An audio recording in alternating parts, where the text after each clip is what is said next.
Hi hello welcome back to my channel. So ఈరోజైతే నేను గోంగూర రొయ్యలు అయితే ప్రిపేర్ చేస్తున్నానండి. సో ముందు ఒక ప్యాన్ తీసుకొని దానిలో ఆయిల్ అయితే వేసుకున్నాను. ఉల్లిపాయ ముక్కలు అయితే చిన్న చిన్నగా కట్ చేసుకున్నాను అనమాట. పక్కనైతే రొయ్యల్లో కొద్దిగా ఉప్పు అలాగే పసుపు వేసుకొని ఉడకబెట్టుకుంటున్నానండి.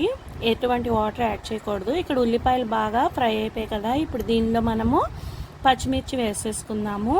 అలాగే ఒక 1 టేబుల్ స్పూన్ వరకు అల్లం వెల్లుల్లి పేస్ట్ అయితే వేసుకోవాలి. ఇవి మనకి బాగా ఫ్రై అవ్వాలండి. పచ్చి వాసన పోయేంత వరకు బాగా ఫ్రై చేసుకోవాలి. ఇవి బాగా ఫ్రై అయ్యాక ఒక 3 to 4 టమాటోస్ అయితే చిన్నవి కట్ చేసుకోవాలండి. ఇలా ముక్కలుగా చేసుకొని ఇందులో వేసేసుకుందాము. మనకి టమాటాలు అయితే బాగా వేగాలండి. స్మాష్ అయిపోయి అంటే నొక్కితే గరిటతో మనకి ఇది బాగా స్మాష్ అయిపోతే సరిపోతుంది. అంతవరకు బాగా ఫ్రై చేసుకోవాలి. మూత పెట్టి సిమ్లో పెట్టుకొని ఉంచుకుందాము. ఇక్కడ మనం పక్కన ఒక కడాయి తీసుకొని రొయ్యలు అయితే సపరేట్గా ఫ్రై చేసుకోవాలండి. సో దానిలో కొద్దిగా ఆయిల్ అయితే వేసాను. అలాగే ఉడికించిన రొయ్యలని అయితే మనం ఇప్పుడు ఈ ఆయిల్లో వేసేసుకుందాము. వేసుకొని దీనిలో బాగా ఫ్రై చేయాలండి. ఒక 5 minutes పాటు ఫ్రై చేయాలి. ఆల్రెడీ మనకి రొయ్యలు అయితే ఉడికిపోయాయి కదా, ఇప్పుడు రొయ్యల్ని వేసేసుకొని మనం ఫ్రై చేయాలి.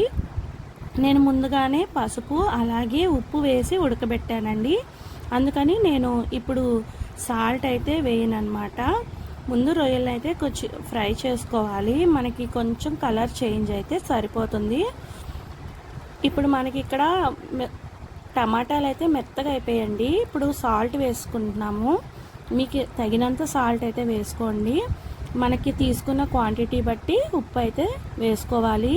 చూడ్డానికి గోంగూర ఆకులు ఎక్కువగా కనిపించినా కూడా మనం చూసుకొని వేసుకోవాలండి. ఎందుకంటే పుల్లగా ఉంటే కొంచెం ఉప్పు ఎక్కువే పడుతుంది. ఇప్పుడు నేనైతే శుభ్రంగా కడిగి పెట్టుకున్న గోంగూర అయితే మొత్తం యాడ్ చేసేసుకుంటున్నానండి. ఇలా యాడ్ చేసుకున్న తర్వాత మనం మూత పెట్టేసుకుంటే తొందరగా ఆకులన్నీ ఉడుకుతాయి. ఇక్కడ నాకు రొయ్యలు అయితే ఫ్రై అయ్యండి. ఇక్కడ ఇందులో నేను కారం అయితే యాడ్ చేసుకుంటున్నాను. అలాగే సాల్ట్ ముందే వేసానని చెప్పాను కదండి, అందుకని ఎటువంటి సాల్ట్ అయితే యాడ్ చేయలేదు. కారము అలాగే మనం కొద్దిగా నీసు వాసన పోతుందని ఒక 1/2 టేబుల్ స్పూన్ వరకు అల్లం వెల్లుల్లి పేస్ట్ అయితే యాడ్ చేసుకోవాలి. సో అల్లం వెల్లుల్లి పేస్ట్ కూడా మనం యాడ్ చేసుకుంటే బాగుంటుందండి. రొయ్యల్లో అలాగే గోంగూరలో కూడా వేసుకోవాలి. ఇక్కడ మనకి గోంగూర అయితే ఉడికిపోయిందండి. సో ఇప్పుడు గోంగూర మొత్తం అన్నీ వేసుకొని ఒకసారి బాగా కలుపుకోవాలి. కిందనైతే మాడిపోబోతుందండి, అందుకే నేను సిమ్లో పెట్టుకున్నాను. మనకి ఆకులన్నీ మెత్తగా అయిపోతాయి అన్నమాట. సో ఇప్పుడు మెత్తగా అయిపోయిన తర్వాత మనము బాగా పప్పు గుత్తతో స్మాష్ చేసుకోవాలండి. చాలా మెత్తగా చేసుకోవాలి. ఒక 1/2 గ్లాస్ వరకు వాటర్ వేసుకోండి. తర్వాత ఇప్పుడు నేనైతే కొద్దిగా పసుపు అయితే యాడ్ చేస్తున్నానండి. మనం దీనిలో పసుపు యాడ్ చేసుకోలేదు కదా, సో అందుకని పసుపు యాడ్ చేసుకున్నాను. మనం ఇప్పుడు గోంగూరను అయితే బాగా మెత్తగా అయితే స్మాష్ చేసేద్దామండి. సో ఈ విధంగా మనము స్మాష్ చేసేసుకోవాలి.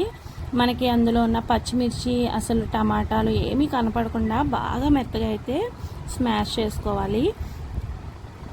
ఇప్పుడు మనం ముందుగా ఫ్రై చేసి పెట్టుకున్న రొయ్యలను అయితే దీనిలో ఇప్పుడు యాడ్ చేసుకొని కాసేపు మళ్ళీ ఉడకనివ్వాలండి. అంటే రొయ్యలు ఫ్లేవర్ కూడా మనకి గోంగూరకి పట్టాలి గనక కాసేపు రొయ్యల్ని ఇందులో వేసి ఒక 5 to 10 minutes వరకు ఉంచితే సరిపోతుందండి. వేడివేడిగా మనకి గోంగూర రొయ్యల కర్రీ అయితే ప్రిపేర్ అయిపోతుంది. మనం వేడివేడి అన్నంలో తింటే చాలా బాగుంటుంది.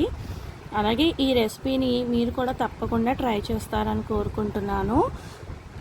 సో గోంగూర రొయ్యల కర్రీ అయితే ప్రిపేర్ అయిపోయిందండి. మీరు కూడా ఒకసారి ఈ విధంగా ట్రై చేసి చూడండి, చాలా బాగుంటుంది. Thank you for